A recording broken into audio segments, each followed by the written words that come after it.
my grandfather gave me some advice many years ago, which was, just keep going. Whatever you do, just keep going. So joining me on the line today, we've got Paul Harrison from Zip Media and Magic Hands Car Wash. Welcome to the call, Paul.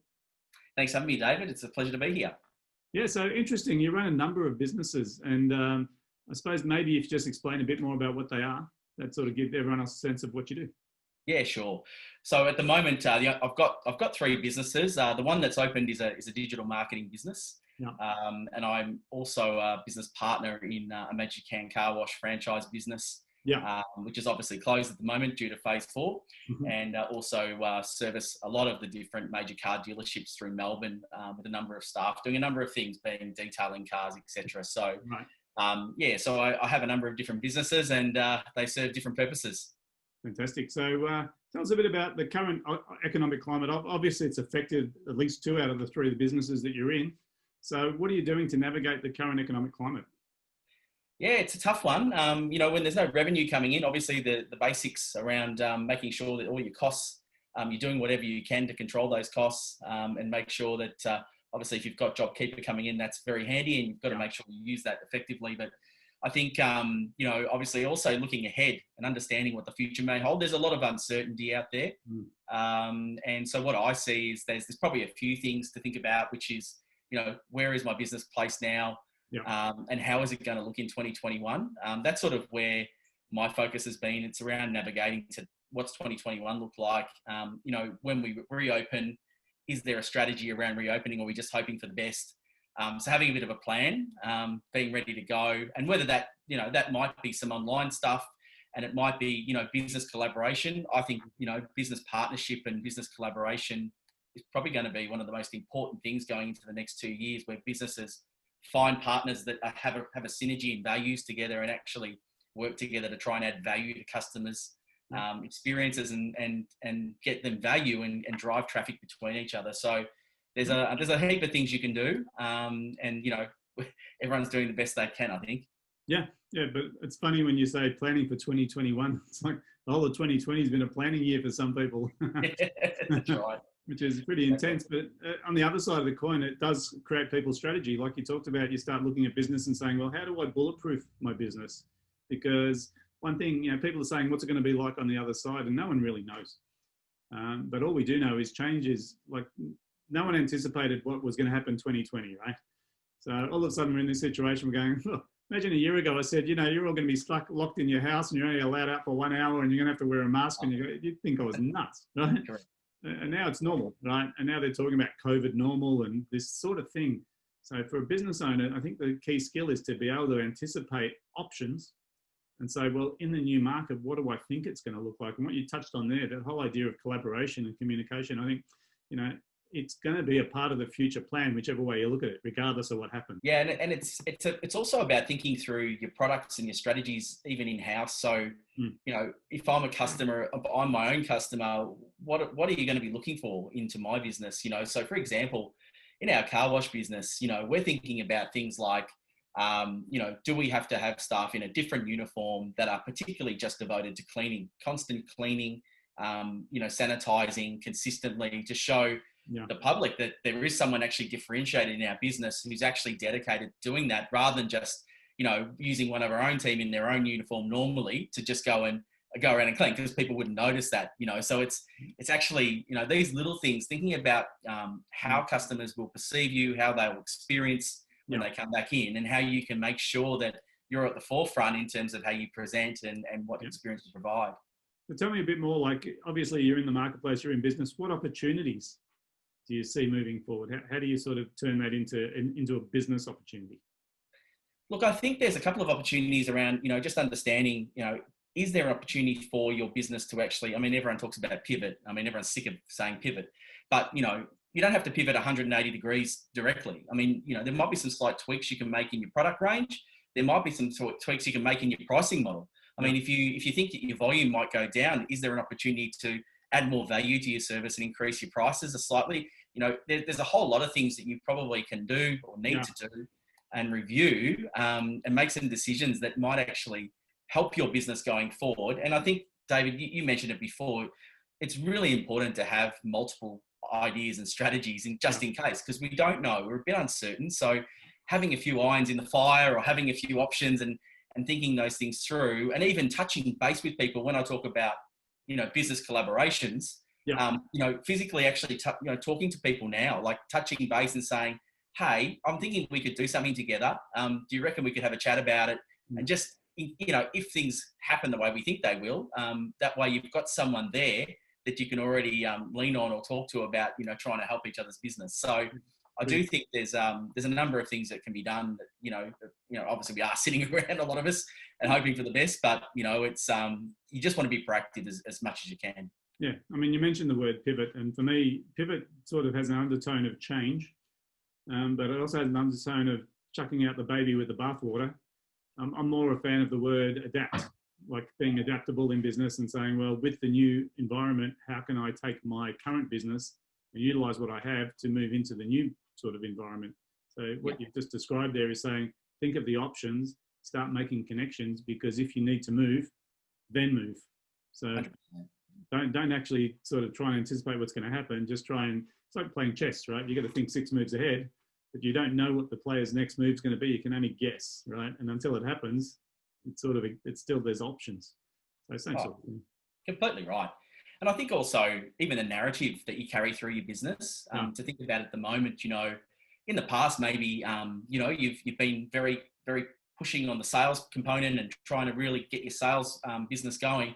Yep. But I think more and more people are relying on those relationships and trust that gets built between a brand and the owners of the brand and the custodians of the brand and the customers. And I think, anything you can do to enrich those relationships and even be more relatable and appear more relatable, your website, I see a lot of businesses out there, small, medium businesses, they're using very generic stock photos that their competitors are using the same photos. Use your team, have photos of your team, have photos of where you are, local area, whatever it might be. Make those photos really authentic and bring a really nice personal imagery that actually is relatable. That sort of stuff really does relate to customers when they come to your business. They feel like they know you. And I think those relationships locally especially would be more important than ever. Let me ask you, on a sort of bigger level, what are the personal lessons that you're taking out of this whole experience that we're having? Well, I think it's difficult. I think, don't be too hard on yourself. Sometimes it seems very, really difficult. And for some people out there, they might be saying, look, it's pretty dark. My view would be, my grandfather gave me some advice many years ago, which was, just keep going. Whatever you do, just keep going. And even that's small steps, start with small steps each day.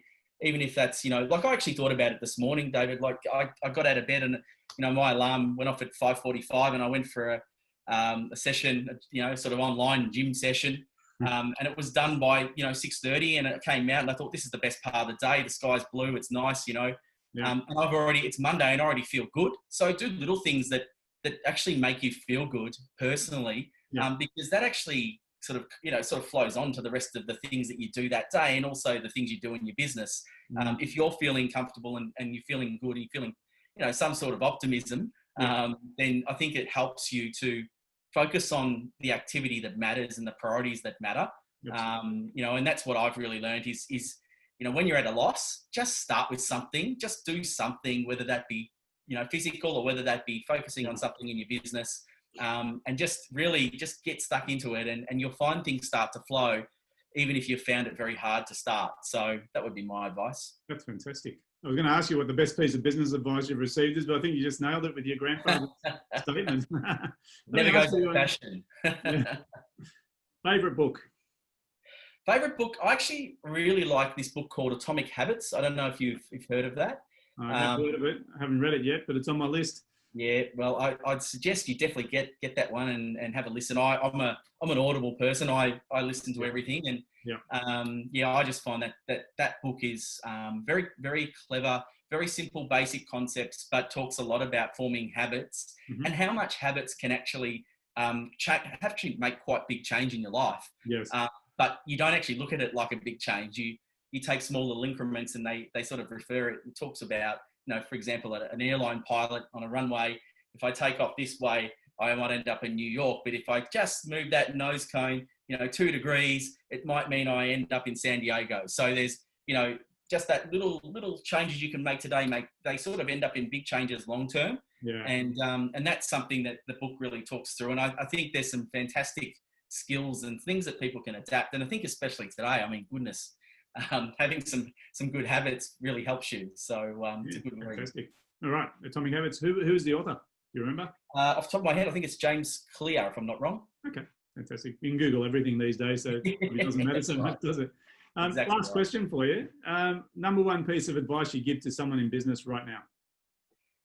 I would say, look, depending on where you're at, depending on where your head's at, if you're struggling, if you're really and what I would say is a bit of a negative headspace, look at the people you've got around you, and sometimes they're not the people in your business, but reach outside of that and find, people who might be a good sounding board to talk to, bounce ideas and just get a different view.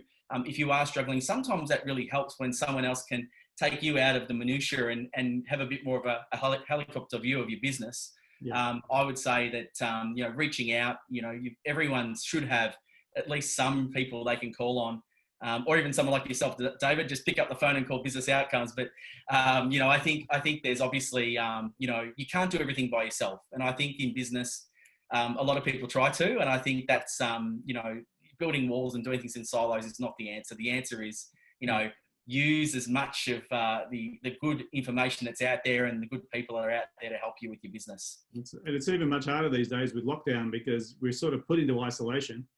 And I think humans, by their very nature, are sort of tribe-oriented. They need to collaborate. They need to communicate. Right? They need to have these relationships. So it's almost like you have to force yourself to ring people and talk to them and just say, "Look, I'm just ringing because I want to bounce something off you."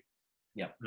Because it's not about you can't do it on your own. It's just about getting a sounding board because we get a bit myopic, and we start sort of thinking thoughts that'll lead to the next thought. And sometimes it's hard to break that without going, like you say, outside. I think the best thing you mentioned was this whole idea of just going outside and having habits like getting up and going for a walk. Because when you change your physiology, you also change your mindset.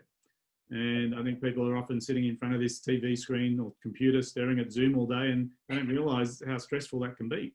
So getting out, having a break, getting in touch with nature, whatever it is, just sort of break it up and make sure that you're sort of thinking of different ways to sort of re-energise. David, let's face it. I mean, people there's a lot of business owners out there, I know and that have worked with even without very little holiday for the last probably 5-10 years, some are 20 years. Yeah. I say to them, treat this time as your holiday. If you can, just, don't be ashamed to have a bit of a relax. Don't feel guilty. Just use that time because probably when you go back, you're going to want to do that again. So, you're not going to get this time again. So see it in a positive light and look at it in a different way. Yeah, fantastic. Paul, thanks so much for your time. It's been a great sort of conversation. I really enjoyed sort of hearing what you got to say. So thank you. Thanks very much for having me. I look forward to speaking to you again soon.